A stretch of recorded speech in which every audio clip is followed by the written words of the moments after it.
আসসালামু আলাইকুম প্রিয় দর্শক, আমি হাসিব মারজান আপনাদের সবাইকে আমন্ত্রণ জানাচ্ছি চ্যানেল আই সংবাদে। আর বিস্তারিত সংবাদের শুরুতেই জানিয়ে দিচ্ছি ফ্রেশ আটা, ময়দা, সুজি সংবাদ শিরোনামগুলো।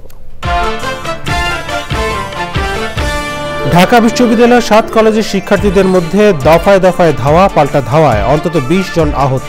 রাজধানীর 7টি পয়েন্টে ব্লকেট কর্মসূচি ঘোষণা। হাসিনার আমলে পাচার $234 বিলিয়ন উদ্ধারে বিশ্ব নেতাদের সহযোগিতার আশ্বাস। প্রধান উপদেষ্টা সুইজারল্যান্ড সফর নিয়ে ব্রিফিং। স্বতন্ত্র ইবতেদায়ী মাদ্রাসা শিক্ষকদের রাজধানীর শাহবাগে অবস্থান কর্মসূচি চালিয়ে যাওয়ার ঘোষণা। চাকুরি জাতীয়করণের দাবি। মুক্তিযুদ্ধে এস ফোর্স প্রধান KM শফিউল্লাহ বীর উত্তমের দাফন সম্পন্ন। ৭১-এ তার অবদানের কথা চিরদিন স্মরণীয় হয়ে থাকবে মন্তব্য। এবং রংপুর রাইডার্সকে 2 রানে হারিয়ে প্লে অফে যাওয়ার লড়াই জমিয়ে তুলল দুর্বার রাজশাহী। সিলেটকে হারিয়ে ফরচুন বরিশালের প্লে অফ নিশ্চিত।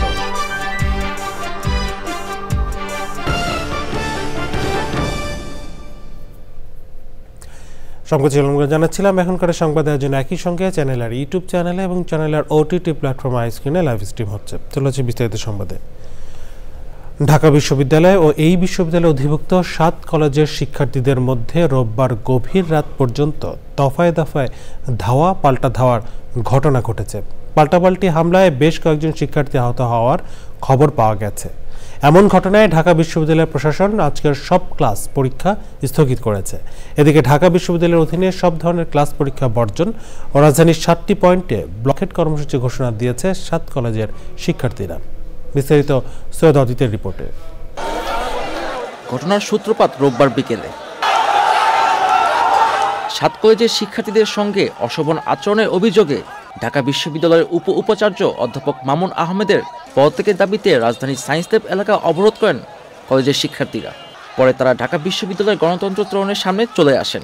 এই সময় ঢাকা বিশ্ববিদ্যালয়ের শিক্ষার্থীদের সঙ্গে তাদের দফায় দফায় শুরু হয় সংঘর্ষ চলে গভীর রাত পর্যন্ত। ইডেন মহিলা কলেজের শিক্ষার্থীরাও গেট ভেঙে নীলক্ষেত এলাকায় জমা হতে থাকেন। পরিস্থিতি নিয়ন্ত্রণে আনতে নীলক্ষেত ও সায়েন্স ল্যাব মোড় এলাকায় বিপুল পরিমাণে পুলিশ মোতায়েন করা হয়। পুলিশের জলকামানের পাশাপাশি মোতায়েন করা হয় 4 প্লাটুন বিজিবি। শিক্ষার্থীদের ছত্রভঙ্গ করতে কয়েক দফায় কাঁদানের গ্যাস ও সাউন্ড গ্রেনেড নিক্ষেপ করে পুলিশ। হামলা ও পাল্টা হামলায় উভয় পক্ষের অন্তত 20 জন আহত হয়েছে।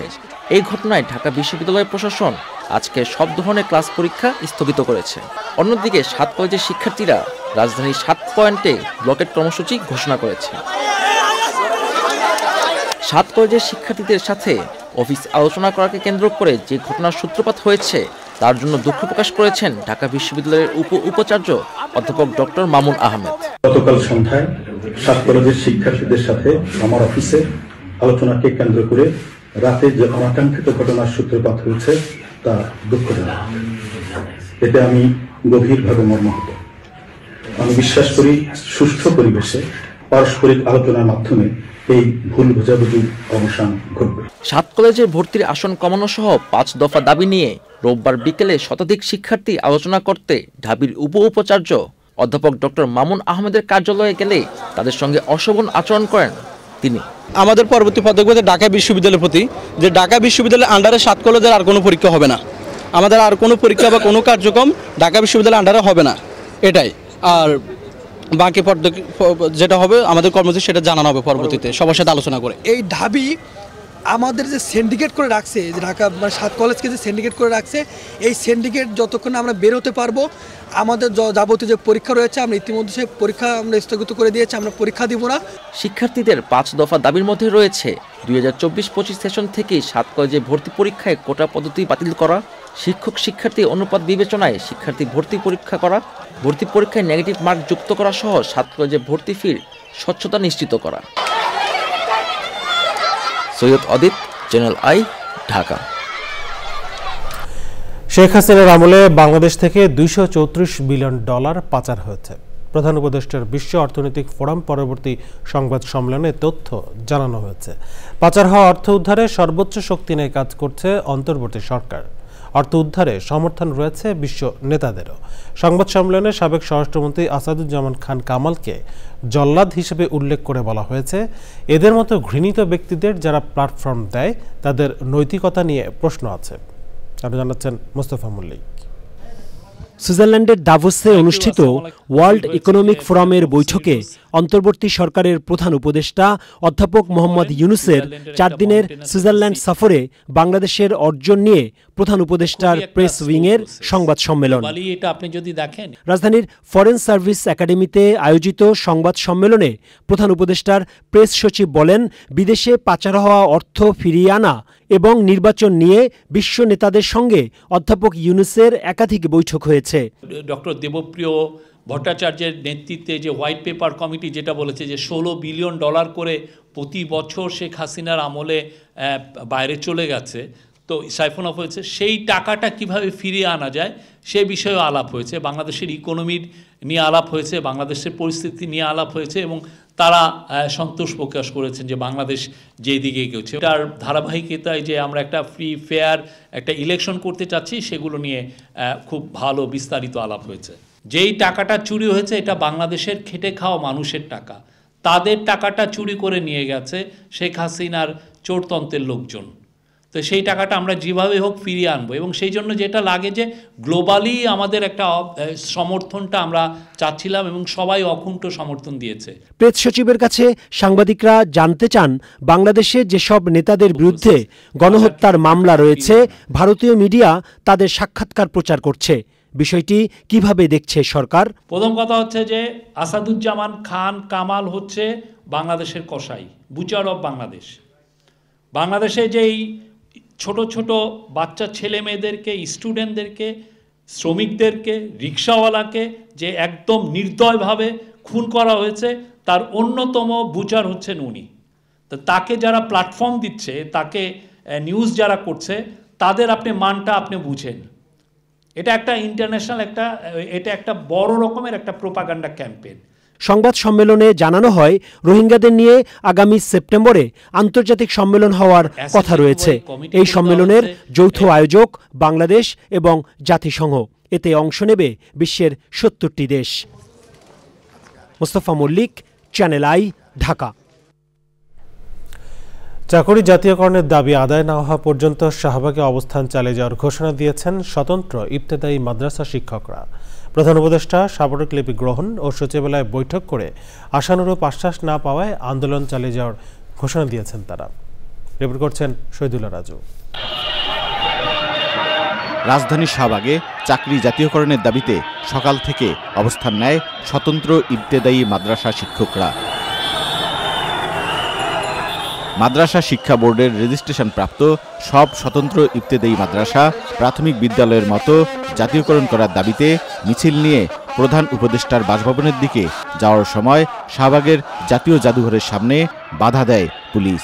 বাধা অতিক্রমের চেষ্টা করলে জলকামান, কাঁদানে গ্যাসের শেল নিক্ষেপ এবং লাঠিপেটা করে তাদের ছত্রভঙ্গ করে দেওয়া হয়। এ সময় বেশ কয়েকজন আহত হন। পরে শাহবাগের চারুকলার সামনের সড়কে অবস্থান নেন তারা।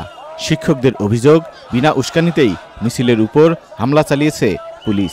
জল কামান নিক্ষেপ করে লাঠিচার্জ করে আমার অবস্থা দেখেন, আমি অনেক দূরে বাড়ি গেছি। এতে আমাদের মহিলা শিক্ষিকা 5-6 জন মহিলা শিক্ষিকা গুরুতর আহত। বিকেলে শিক্ষকদের একটি প্রতিনিধি দল যমুনায় প্রধান উপদেষ্টা বরাবর স্মারকলিপি দেয়।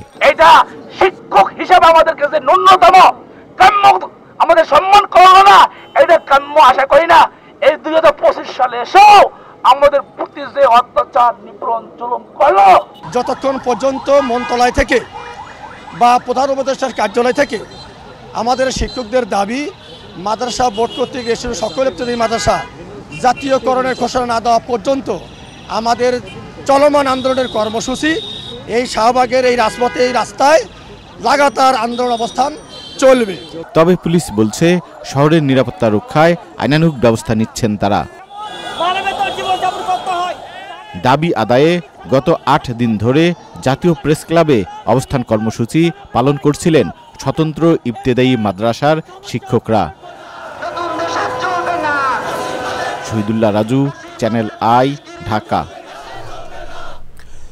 দেশের প্রথম সেনাপ্রধান ও মুক্তিযুদ্ধের ৩ নম্বর সেক্টরের কমান্ডার বীর মুক্তিযোদ্ধা অবসরপ্রাপ্ত মেজর জেনারেল KM শফিউল্লাহ বীর উত্তমকে বনানী সামরিক কবরস্থানে দাফন করা হয়েছে। তার নামাজে জানাজায় উপদেষ্টা, বীর মুক্তিযোদ্ধা এবং ৩ বাহিনীর প্রধান সহ সামরিক বাহিনীর ঊর্ধ্বতন অফিসার ও সদস্যরা অংশ নেন। মহান মুক্তিযুদ্ধে KM শফিউল্লাহর অবদানের কথা চিরদিন স্মরণীয় হয়ে থাকবে। রিয়াজ ইসলামের রিপোর্ট। মুক্তিযুদ্ধে এস ফোর্সের প্রধান, ৩ নম্বর সেক্টরের কমান্ডার ও স্বাধীন বাংলাদেশের প্রথম সেনাপ্রধান অবসরপ্রাপ্ত মেজর জেনারেল KM শফিউল্লাহ বীর উত্তম দীর্ঘদিন যাবৎ বার্ধক্য সহ নানা জটিলতায় ভুগছিলেন।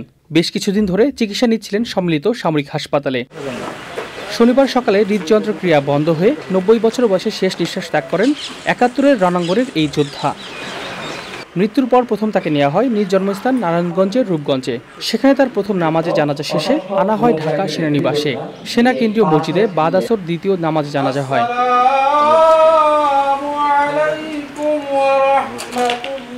গুণী এই মুক্তিযোদ্ধাকে নিয়ে স্মৃতিচারণ করেন স্বজন ও সাবেক সেনা কর্মকর্তারা। আপনারা যদি মাত্র কোনো বিরোধ বাজন হয়ে থাকেন অথবা উনি যদি আপনাদের কোনো দুঃখ দিয়ে রাখেন দেবেন। উনি ভেটারান থেকে অত্যন্ত সুষ্ঠুভাবে এবং সুন্দরভাবে সঙ্গে নিয়ে নরসিংদী যে অবস্থান নিয়েছিলেন এবং তারপরে উনি এস ফোর্সের কমান্ডার হিসাবে সেকেন্ড ব্যাঙ্গের উপর ভিত্তি করে তার সমস্ত পরিকল্পনা, যুদ্ধ বিগ্রহ ইত্যাদি সব করেছিলেন। তার গুণাবলী বলতে গেলে ওনার মতো ভালো মানুষ আমি দ্বিতীয় একটা খুঁজে পাব না। অত্যন্ত ভদ্র, অমায়িক, হসপিটেবল, বন্ধুসুলভ, বান্ধবসুলভ, ওনার মতো মানুষ হয় না। যেই সিচুয়েশনগুলি ওনার জীবনে উনি ফেস করেছেন, সেই জয়দেবপুর থেকে নিয়ে মুক্তিযুদ্ধের পরে স্বাধীন বাংলাদেশ, সবগুলোতে উনি অত্যন্ত দক্ষতার সাথে উনি সেগুলি মোকাবেলা করেছেন। পরে তাকে নেওয়া হয় বনানী সামরিক কবরস্থানে। সেখানে সেনাবাহিনী কর্তৃক গার্ড অব অনার প্রদান করা হয় তাকে। সন্ধ্যায় বনানী সামরিক কবরস্থানে KM শফিউল্লাহর দাফন সম্পন্ন হয়। পরে মুক্তিযুদ্ধ বিষয়ক উপদেষ্টা, ৩ বাহিনীর প্রধান ও সেক্টর কমান্ডার্স ফোরামের পক্ষ থেকে শ্রদ্ধা নিবেদন করা হয়। রিয়াজ ইসলাম, চ্যানেল আই, ঢাকা। মুক্তিযুদ্ধে প্রথম প্রহরের প্রতিরোধ যোদ্ধা, রণাঙ্গনের বীর, দেশের প্রথম সেনাপ্রধান KM শফিউল্লাহ বীর উত্তমের বর্ণাঢ্য জীবনের কথা জানাচ্ছেন এনামুল কবির রূপম। অবসরপ্রাপ্ত মেজর জেনারেল কাজী মোহাম্মদ শফিউল্লাহ মহান মুক্তিযুদ্ধে ছিলেন নেতৃস্থানীয় ভূমিকায়। অসামান্য বীরত্বের জন্য পেয়েছিলেন সম্মানসূচক বীর উত্তম খেতাব। মুক্তিযুদ্ধে প্রথম ৩ নম্বর সেক্টরের কমান্ডার, পরে হন এস ফোর্সের প্রধান। সেনাবাহিনীর ২য় ইস্ট বেঙ্গল রেজিমেন্টের সেকেন্ড ইন কমান্ড পদে থাকতেই মুক্তিযুদ্ধ শুরু হলে শফিউল্লাহর নেতৃত্বে পাকিস্তান সরকারের বিরুদ্ধে বিদ্রোহ ঘোষণা করেন তার রেজিমেন্টের মুক্তিযোদ্ধারা। মুক্তিযুদ্ধ শুরুর আগে ১৯ মার্চ বাঙালি সেনাদের নিরস্ত্র করার চেষ্টা হলে তা রুখে দেন KM শফিউল্লাহ। সম্মুখ সমরে KM শফিউল্লাহর নেতৃত্বে গড়ে তোলা হয় এস ফোর্স। এই ফোর্সের অধীনে ছিল ২য় এবং ১১ ইস্ট বেঙ্গল রেজিমেন্ট। তার নির্দেশে ও নেতৃত্বে অসংখ্য দুঃসাহসী ও সফল অপারেশনে কখনো KM শফিউল্লাহ ছিলেন প্রত্যক্ষ, কখনো বা পরোক্ষ ভূমিকায়। KM শফিউল্লাহর নেতৃত্বে হানাদার মুক্ত হয় আশুগঞ্জ, ভৈরব, লালপুর, আজবপুর, সরাইল, শাহবাজপুর, মাধবপুর, ব্রাহ্মণবাড়িয়া, লক্ষ্মীপুর। পাকিস্তানি বাহিনীর বিরুদ্ধে অভিযানের সময় ৬ ডিসেম্বর অল্পের জন্য প্রাণে বেঁচে যান KM শফিউল্লাহ। কর্নেল শফিউল্লাহ জন্ম নারায়ণগঞ্জের রূপগঞ্জে ১৯৩৪ সালের ২রা সেপ্টেম্বর। পাকিস্তান সেনাবাহিনীতে ১৯৫৫ সালে যোগ দিয়ে কমিশন লাভ করেন KM শফিউল্লাহ। এরপর ১৯৬৮ সালে ডিফেন্স স্টাফ কলেজ থেকে PSc। ১৯৭০ সালে পদোন্নতি পেয়ে আবার ব্যাটালিয়নে ফিরে আসেন KM শফিউল্লাহ। মুক্তিযুদ্ধের পর ১৯৭২ সালের ৫ই এপ্রিল যখন বাংলাদেশের প্রথম সেনাবাহিনী প্রধানের দায়িত্ব গ্রহণ করেন, তখনই তাকে পদোন্নতি দিয়ে কর্নেল পদমর্যাদা দেওয়া হয়। ১৯৭৩ সালের মাঝামাঝি ব্রিগেডিয়ার এবং একই বছরের ১০ অক্টোবর মেজর জেনারেল পদ লাভ করেন। ১৯৭৫ সালের আগস্ট পর্যন্ত তিনি সেনাপ্রধান ছিলেন। পরে বিভিন্ন দেশে বাংলাদেশের রাষ্ট্রদূত হিসেবে কর্মরত ছিলেন KM শফিউল্লাহ। ১৯৯১ সালে দেশে ফিরে এলে তাকে OSD করা হয়। পরের বছর স্বেচ্ছা অবসরে যান তিনি। ১৯৯৬ সালে আওয়ামী লীগের প্রার্থী হিসেবে নারায়ণগঞ্জ ১ আসন থেকে সংসদ সদস্য নির্বাচিত হন K M Shafiullah. Enamul Kabir Rupam, channel I, Dhaka. সচেতনতা ও কার্যকর উদ্যোগে চামড়া খাতের অগ্রগতি নিশ্চিতের পাশাপাশি সমৃদ্ধ অর্থনীতি বিনির্মাণ সম্ভব। সাভারের রেডিও কলোনির OIMCA মিলনায়তনে বাংলাদেশের চামড়া শিল্পে পরিবেশ সুরক্ষা, শ্রমিক ও স্থানীয় মানুষের স্বাস্থ্য নিরাপত্তা বিষয়ক সংলাপে বক্তারা টেকসই চামড়া খাত বিনির্মাণে পরিবেশ বান্ধব প্রযুক্তির বাধ্যবাধকতা তুলে ধরেন। দীর্ঘমেয়াদে সমন্বিত উদ্যোগের বাধ্যবাধকতা উঠে আসে আয়োজনে। রিপোর্ট আরও জানাচ্ছেন মোশাহিদ রনি। দেশে চামড়া শিল্পের পথ চলা 7 দশক পেরোলেও এখনও আসেনি প্রাতিষ্ঠানিক রূপ। উন্নত কাঁচামাল আর বিপুল সম্ভাবনার বিপরীতে অব্যবস্থাপনা ও অপরিণামদর্শী কর্মকাণ্ডে অন্যতম সংকটজনক খাত চামড়া শিল্প। LWG সনদ না থাকার কারণে বাংলাদেশ চামড়া ও চামড়াজাত পণ্য বিশ্ববাজারে কাঙ্ক্ষিত লক্ষ্যমাত্রা অর্জন করতে পারেনি। শ্রমিকরা এই কাজ করতে যে বিভিন্ন ধরনের রোগে আক্রান্ত হচ্ছে, আমাদের পরিবেশ দূষিত হচ্ছে। ট্যানারিকে অবশ্যই এই যে কনফারেন্স বা যে আইন আছে সেই আইন মেনে তারা যেন বর্জ্য পরিশোধন করে, তারা রাতের আধারে যেন ধলেশ্বরীকে বর্জ্য তারা না ফেলে। এমন বাস্তবতায় সংলাপে উঠে আসে চামড়া শিল্পের সামাজিক ও পরিবেশগত নানান সংকট ও উত্তরণের রূপরেখা। যারা সংশ্লিষ্ট আছেন তারা সক্রিয় ভূমিকা পালন করবেন এবং একটা প্ল্যান তৈরি করবেন, যে অ্যাকশন প্ল্যানের মাধ্যমে এই সমস্ত সমস্যাগুলির সমাধান অতি সত্বর সমাধান হয়।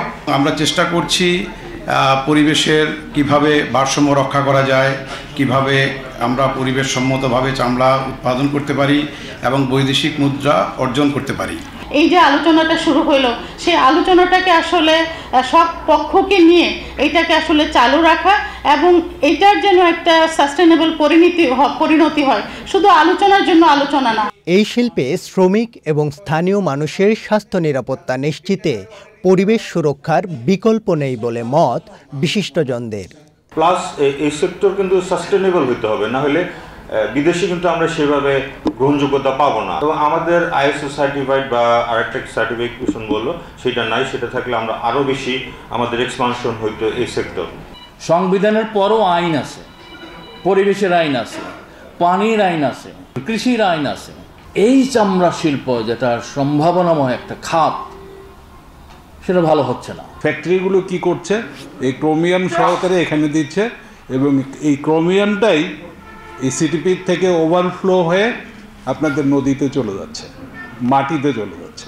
মৎস্য বা অন্য জীবগুলো আছে, প্রাণগুলো আছে, তারা এখান থেকে মারা যাচ্ছে বা পালাচ্ছে। পানির রং কালা হয়ে যাবে, এই পানিতে নামলে নিশ্চিতভাবে আপনার চামড়ার অসুখ হবে। টেকসই চামড়া খাত বিনির্মাণ অভিযাত্রায় ইউরোপীয় ইউনিয়নের অর্থায়নে প্রকল্প সহযোগী সলিডার সুইস, ওশি ফাউন্ডেশন, সবুজের অভিযান ফাউন্ডেশন, গণস্বাস্থ্য কেন্দ্র, Bangladesh institute of labour studies এবং প্রকৃতি ও জীবন foundation. Moshahid Roni, channel I, Savar. দীর্ঘ 15 মাস যুদ্ধের ফলে পুরো গাজা পরিণত হয়েছে ধ্বংসস্তূপে। সম্প্রতি ইসরায়েল ও হামাসের মধ্যে যুদ্ধবিরতি কার্যকর হওয়ায় বন্দি বিনিময় চলছে। এরই মধ্যে গাজা পরিষ্কার ও পুনর্গঠনে যুক্তরাষ্ট্রের নবনির্বাচিত প্রেসিডেন্ট ডোনাল্ড ট্রাম্পের বক্তব্য সমালোচনার জন্ম দিয়েছে। ট্রাম্প বলেছেন, পুরো গাজা পরিষ্কার করতে চাই এবং গাজাবাসীদের অন্য জায়গায় আবাসন তৈরি করার কথাও জানান তিনি।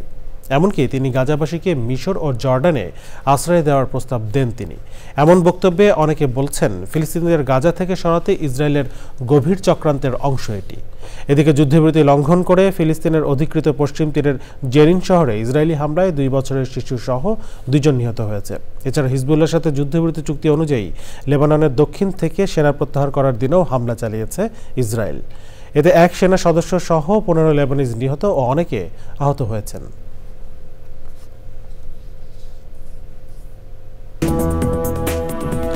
ফিরে এলাম বিরতির পর, স্বাগত আর একবার চ্যানেল আই সংবাদে। রংপুরে মিঠাপুকুর উপজেলার গোপালপুর দ্বিমুখী উচ্চ বিদ্যালয় অ্যান্ড কলেজের ভারপ্রাপ্ত অধ্যক্ষ শহীদুল ইসলামের বিরুদ্ধে অনিয়ম ও দুর্নীতির অভিযোগ উঠেছে। প্রতিষ্ঠানের 7 শিক্ষক অধ্যক্ষের বিরুদ্ধে উপজেলা নির্বাহী কর্মকর্তার কাছে অভিযোগ দিয়েছেন। অধ্যক্ষের দুর্নীতির বিরুদ্ধে সোচ্চার হয়ে উঠেছে এলাকাবাসীও। হাসানুল হক সুমনার ভিডিওচিত্রে মেরিনা লাভলির রিপোর্ট। রংপুরের মিঠাপুকুর উপজেলার সীমান্তবর্তী গোপালপুর দ্বিমুখী উচ্চ বিদ্যালয় অ্যান্ড কলেজে দীর্ঘ 10 বছর ধরে ভারপ্রাপ্ত অধ্যক্ষের পদে রয়েছেন শহীদুল ইসলাম। অভিযোগ রয়েছে শিক্ষকদের বেতন, প্রতিষ্ঠানের সম্পত্তি ভাড়া, ভর্তি, রেজিস্ট্রেশনে অতিরিক্ত টাকা আদায় করে তা আত্মসাৎ করছেন তিনি। সম্প্রতি অনিয়মের প্রতিবাদ করলে শিক্ষকদের লাঞ্ছিত সহ মানসিক নির্যাতনের অভিযোগ উঠেছে ভারপ্রাপ্ত অধ্যক্ষ শহীদুল ইসলামের বিরুদ্ধে। এখানে কোচিং চলতেছে, কোচিং ছাত্রদের সামনে আরো কিছু বেশ বহিরাগত লোক ছিল, হ্যাঁ এটা চরমভাবে লাঞ্ছিত করে। ফার্নিচারের জন্য ওই যে গাছ কেটে নিয়ে যাওয়া হয়েছে, সেই গাছের কোনো ফার্নিচার নাই, গাছ কোথায় কি করছেন উনি। আমরা যে বাচ্চাদের কাছ থেকে বেতন নেই এবং আমাদের দোকান আছে, আমাদের জমি আছে স্কুলের, এই অর্থগুলো আসলে কোথায় গেল? অধ্যক্ষের অনিয়মের কারণে শিক্ষা প্রতিষ্ঠানের অবকাঠামো ও শিক্ষার পরিবেশ দুটোই ক্ষতিগ্রস্ত বলছে শিক্ষার্থীরা। দুর্নীতির বিরুদ্ধে ব্যবস্থা নেওয়ার দাবি এলাকাবাসীর। টিচার দ্বন্দ্ব লাগাতো এটা ঠিক না। এখন এর পরবর্তীতে আমরা চাই যেন এরকম আর কখনো না হয়। শিক্ষা প্রতিষ্ঠানে এরকম পরিবেশ হলে তো ভালো লাগে না। শিক্ষা প্রতিষ্ঠান ভালো হয়, তার এই প্রতিষ্ঠানে তার সে মানে প্রশাসনিক যোগ্যতা টোটালে জিরো। এদিকে পরিস্থিতি উত্তপ্ত হয়ে ওঠায় শিক্ষা প্রতিষ্ঠানে উপস্থিত থাকছেন না ভারপ্রাপ্ত অধ্যক্ষ শহীদুল ইসলাম। তবে অভিযোগ অস্বীকার করেছেন তিনি। সব মিথ্যা বানোয়াট, এগুলো টিচাররা তো স্বাক্ষর করে নাই, আমাকে তো বললো তারা এটা রবিউল করছে আমার সদস্য সচিব। এ বিষয়ে তদন্ত কমিটি গঠনের কথা জানিয়েছেন উপজেলা নির্বাহী কর্মকর্তা। অলরেডি আমরা সেটা তদন্তের জন্য উপজেলা মাধ্যমিক শিক্ষা অফিসারকে দায়িত্ব দেওয়া হয়েছে। তদন্ত রিপোর্ট পেলে তদন্ত রিপোর্ট প্রেক্ষিতে পরবর্তীতে আইনের ব্যবস্থা গ্রহণ করা হবে। 1959 সালে গড়ে ওঠা গোপালপুর দ্বিমুখী উচ্চ বিদ্যালয় অ্যান্ড কলেজে মোট শিক্ষার্থী 388 জন। রংপুর থেকে মেরিনা লাভলি, চ্যানেল আই। দেশ বিদেশের বিশেষজ্ঞদের অংশগ্রহণে পটুয়াখালীর কুয়াকাটায় দুদিনের 10ম আন্তর্জাতিক পানি সম্মেলন শুরু হয়েছে। নদী নিয়ে চলমান ভূ রাজনীতি এবং সমুদ্রের বিদ্যমান সংকট, সম্ভাবনা ও ভবিষ্যৎ নিয়ে আলোকপাতের পাশাপাশি সামুদ্রিক সম্পদের টেকসই ব্যবস্থাপনা উৎসাহিত করার লক্ষ্যে এ সম্মেলন। পটুয়াখালী প্রতিনিধি এনাদুর রহমানের রিপোর্ট। পানির ভূরাজনীতি এবং সমুদ্রের ভবিষ্যৎ স্লোগানে এ সম্মেলনের আয়োজক আন্তর্জাতিক উন্নয়ন সংস্থা অ্যাকশন এইড বাংলাদেশ। পটুয়াখালীর কুয়াকাটা সৈকতের একটি রিসোর্টে 10ম আন্তর্জাতিক পানি সম্মেলনের প্রথম দিনে তিস্তা ও সীমান্তবর্তী নদীগুলোর ভবিষ্যৎ, জলবায়ু পরিবর্তন, স্থানীয় উদ্ভাবন ও কূটনীতির ভূমিকা নিয়ে প্রবন্ধ উপস্থাপন ও আলোচনা করা হয়। জলবায়ু পরিবর্তনের কারণে যেমন নদী বা আমাদের পুরো পরিবেশ ক্ষতিগ্রস্ত হচ্ছে, পাশাপাশি নদীর যে পানি বন্টন বা পানি যে সম্পদটা, এটা শেয়ারিং এর মধ্যেও নানা ধরনের সমস্যা তৈরি হয়েছে। তো এইগুলো ব্যাপারে সচেতনতা বাড়ানোর জন্য আমরা কাজ করছি। বিশেষজ্ঞরা জানান, শুধুমাত্র পানি ভাগাভাগি করলেই হবে না, বদ্ধ অবস্থার বাইরে গিয়ে নতুন করে চিন্তা ও কাজ করতে হবে। আমরা যখন শেয়ারিং এর কথা বলি তখন তো খালি পানির শেয়ারিং এর কথা বলি, কেউ সেডিমেন্টের শেয়ারিং এর কথা বলে না, কেউ বায়োডাইভার্সিটি এই মাছের শেয়ারিং এর তো কথা বলে না। এই জায়গায় আমাদের মানসিকতা পরিবর্তনের কাজটাই এই কনফারেন্সের মানে মূল উদ্দেশ্য। সম্মেলন থেকে আসা সুপারিশ ও প্রস্তাবনাগুলো পরবর্তী জাতীয় এবং আন্তর্জাতিক নীতি নির্ধারণী প্ল্যাটফর্মে তুলে ধরা হবে। শুধু নদীই নয়, নদী ও নদীর জীববৈচিত্র্য এবং জীবন জীবিকা নিয়ে কাজ করার সুযোগ আছে বলে মনে করছেন গবেষকরা। 10ম আন্তর্জাতিক পানি সম্মেলন কুয়াকাটা ভেন্যু থেকে এনায়েতুর রহমান, চ্যানেল আই। এবার যা রয়েছে কৃষি সংবাদ।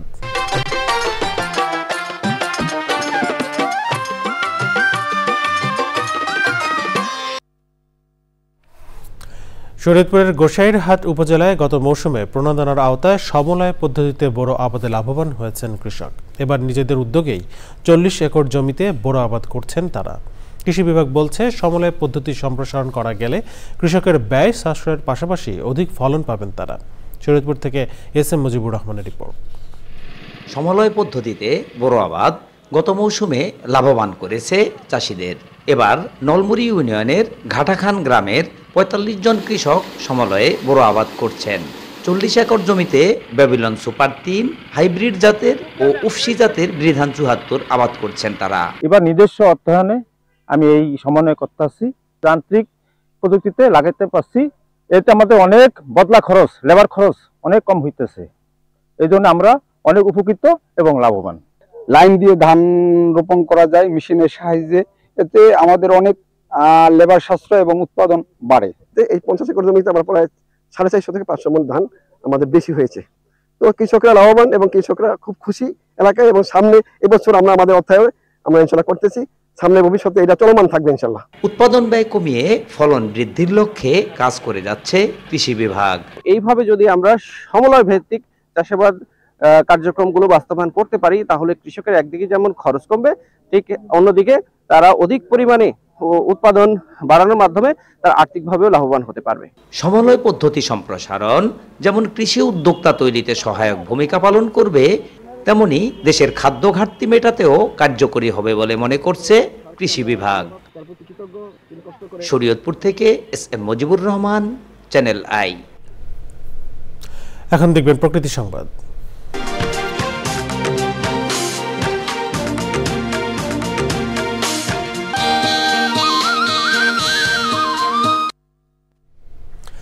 মৌলভীবাজারে বাইক্কা বিলে বেড়েছে পরিযায়ী পাখির সংখ্যা। বেসরকারি তথ্য বলছে গত 2 বছরের তুলনায় এবছর বেশি সংখ্যক পাখি এসেছে বিলে। তবে শিকারীদের দৌরাত্ম্য, জলজ উদ্ভিদের সংকট আর অনিয়ন্ত্রিত দর্শনার্থীর প্রবেশ পরিযায়ী পাখিদের জন্য বড় হুমকি বলছেন গবেষকরা। MS আলমের তথ্য, ভিডিওচিত্রে রিপোর্ট করছেন আফরোজা হাসি। শ্রীমঙ্গলের দিগন্ত বিস্তৃত হাইল হাওরের বাইক্কা বিল হাজারো পাখির কিচিরমিচির ও ডানা ঝাপটানো ওড়াউড়িতে প্রাণবন্ত পুরো বিল। শীতকালীন জলচর পাখির শুমারি অনুযায়ী বাইক্কা বিলে 38 প্রজাতির 7,800-র বেশি জলচর পাখির সন্ধান পেয়েছে গবেষণা সংস্থা বাংলাদেশ বার্ড ক্লাব ও ওয়াইল্ড লাইফ কনজারভেশন সোসাইটি। এর আগে 2024 সালে 33 প্রজাতির 4,600-র বেশি জলচর পাখির দেখা মেলে। অনেক পাখি দেখেছি, আরো বোগা পাখি দেখেছি, দেশি কাটিক দেখেছি। প্রাকৃতিক সৌন্দর্য এবং পাখির আনাগোনা সবকিছু মিলে চমৎকার একটা এনভায়রনমেন্ট এখানে। যদি একটু পরিষ্কার পরিচ্ছন্ন রাখা যেত এবং একটু ফ্যাসিলিটি বাড়ানো যেত, this will be one of the best place to visit. Properly একটা ইনস্ট্রাকশন থাকা উচিত এখানে, কি করা উচিত বা কি করা উচিত না। তা না হলে আমাদের মতো অনেকে এখানে এসে হইহুল্লাহ করবে এবং অতিথি পাখিগুলো দূরে সরে যাবে। পাখিদের নিরাপদ আবাস নিশ্চিতে শিকারীদের দৌরাত্ম্য, জলজ উদ্ভিদের সংকট আর অনিয়ন্ত্রিত দর্শনার্থীর প্রবেশ বন্ধে কার্যকর উদ্যোগ জরুরি বলছেন বিশেষজ্ঞরা। This year our total count is 7,870 individual water birds of 38 different species. And that's an increase compared to last year. It's in good condition. Each year is a bit different. This year there's a bit less aquatic vegetation than some years, so a bit less food for some of the water birds. But the water birds that like the conditions that are here tend to come here. 2014 থেকে 2019 সাল পর্যন্ত শীত মৌসুমে গড়ে 9,000 জলচর পাখির উপস্থিতি থাকলেও মানবসৃষ্ট ও প্রাকৃতিক নানা কারণে কমতে থাকে পরিযায়ী পাখির সংখ্যা। পরিস্থিতির উন্নয়নে পাখি সংরক্ষণে সরকারের নজরদারি ও যথাযথ ব্যবস্থাপনার দাবি পরিবেশবাদীদের। আফরোজা হাসি, প্রকৃতি ও জীবন ডেস্ক, চ্যানেল আই। জানাবো খেলার খবর।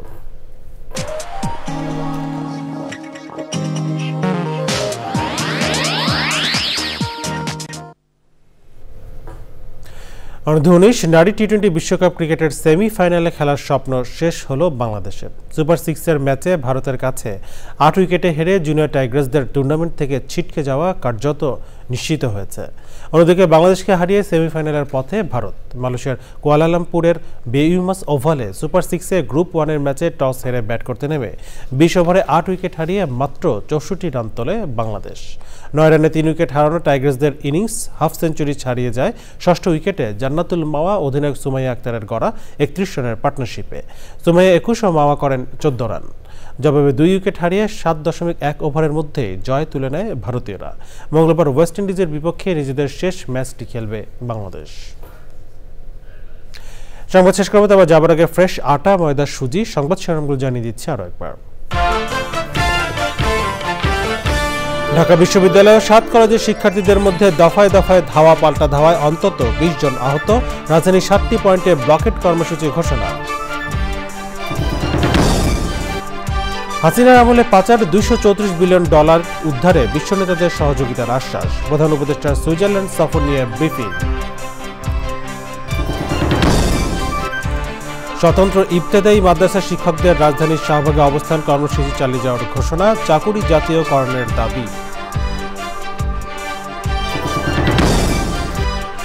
মুক্তিযুদ্ধে এস ফোর্স প্রধান KM শফিউল্লাহ বীর উত্তমের দাফন সম্পন্ন, ৭১-এ তার অবদানের কথা চিরদিন স্মরণীয় হয়ে থাকবে মন্তব্য। এবং রংপুর রাইডার্সকে 2 রানে হারিয়ে প্লে অফে যাওয়ার লড়াই জমিয়ে তুলল দুর্বার রাজশাহী, সিলেটকে হারিয়ে ফরচুন বরিশালের প্লে অফ নিশ্চিত।